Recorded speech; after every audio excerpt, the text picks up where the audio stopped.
Bonjour à tous et bienvenue sur boursicoté.com pour cette nouvelle analyse technique du CAC 40 en clôture avec une séance qui a marqué une rupture par rapport à la dynamique précédente. J'ai essayé de repositionner ici ce support oblique pour qu'il colle le plus possible à la dynamique actuelle, et quel que soit le repositionnement, on est sur une rupture. Au mieux, on est dans l'épaisseur du trait actuellement. Toujours est-il que ce matin, on a ouvert avec un gap baissier. Gap baissier donc qui a marqué un gap de rupture. Il y a eu comblement, puisque avec un plus haut à 6693.92 et un plus bas vendredi à 6686.63, on considère donc que le gap est comblé. On est venu chercher ici une zone horizontale intermédiaire. C'était une zone sur laquelle j'attirais votre attention ce matin à 6650 points. On a rebondi sur ce niveau pour clôturer juste au-dessus, puisqu'à 6665.20, le CAC 40 perd ce soir 0,7% par rapport à la clôture de la séance précédente. Alors, cette baisse qui est liée notamment à, au problème qui existe en Chine avec des manifestations qui se multiplient contre la politique zéro Covid.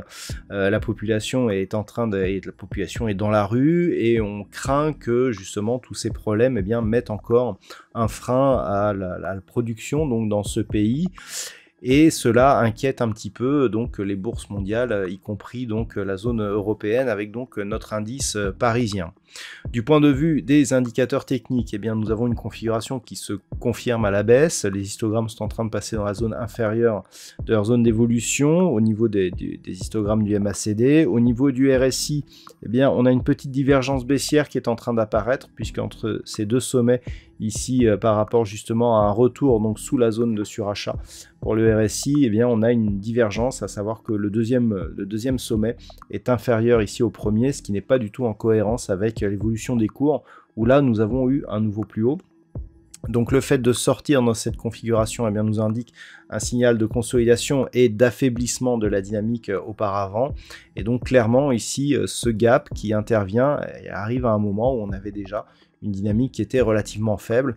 Et donc on pourrait avoir ici une phase de consolidation. Alors toutefois, lorsque l'on trace les retracements de Fibonacci sur l'intégralité de la dynamique, on peut s'apercevoir que le premier retracement est relativement éloigné et qu'on est encore loin d'une grosse alerte.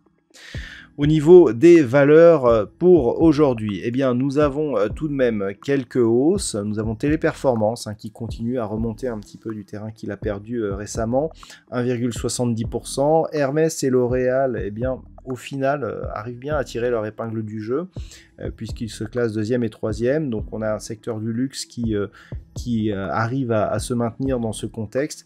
Derrière, nous avons Sanofi, EssilorLuxottica et Eurofins Scientifique. Dans le vert, donc seulement 6 valeurs.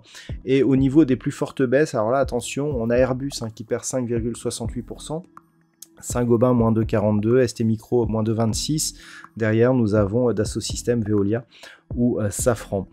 Donc, d'un point de vue technique, on a effectivement gap de rupture, gap comblé, mais on voit ici que cette zone de gap agit comme résistance désormais sur la phase d'évolution actuelle. Cette zone de résistance, on peut la placer a priori à 6690 points.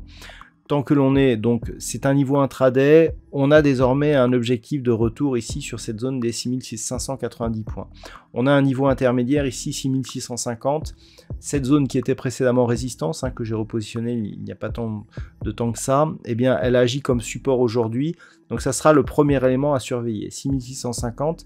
Tant que cette zone, elle reste support, on peut avoir un rebond qui nous valide la poursuite de la dynamique et donc qui atteint l'objectif ici à 6751 points. Par contre, sur rupture ici de cette zone des 6650, prochain objectif 6590 et la moyenne mobile 20 exponentielle. Le premier retracement de Fibonacci, il est relativement loin, 6648.19. Il faudrait vraiment qu'il y ait une grosse phase de consolidation pour venir tester cette zone, sachant que le dernier point bas de la dynamique se situe ici à 6522 points. Donc on aurait une cassure de ce point bas, donc effectivement un risque de retournement. Donc pour l'instant, il s'agit juste d'une sortie de la dynamique, puisqu'on voit quand même que par rapport à cette oblique ici, eh bien, on passe de l'autre côté, mais pour l'instant, on n'a pas de vrai signal de retournement selon donc la configuration actuelle. Donc, on observera demain à 6650 et 6590 si la consolidation se poursuit, mais globalement, pour l'instant, l'alerte reste assez minime. Voilà donc ce que l'on peut dire d'un point de vue technique sur cette configuration. Par contre, d'un point de vue statistique, les choses sont en train de se dégrader. Le fait d'avoir eu cette bougie ici qui s'est ouverte sur un gap baissier et qui sort un petit peu de la dynamique, eh bien, a changé un petit peu le contexte donc statistique. On a une probabilité assez forte d'avoir une phase de consolidation suivie d'un rebond. Donc on peut avoir ici une consolidation qui va s'intensifier selon les statistiques, hein, bien entendu, qui pourrait s'intensifier donc demain ou après-demain pour remonter très graduellement par la suite. Voilà donc ce que nous disent les statistiques, sachant que eh bien, je dirais, la conviction de cette étude reste assez moyenne. On a tout de même un nombre d'occurrences assez significatif. Voilà donc ce que l'on peut dire sur cette analyse technique pour ce soir. Je vous souhaite donc de passer une bonne soirée. On se retrouve dès demain pour d'autres analyses techniques, toujours sur le site boursicoté.com.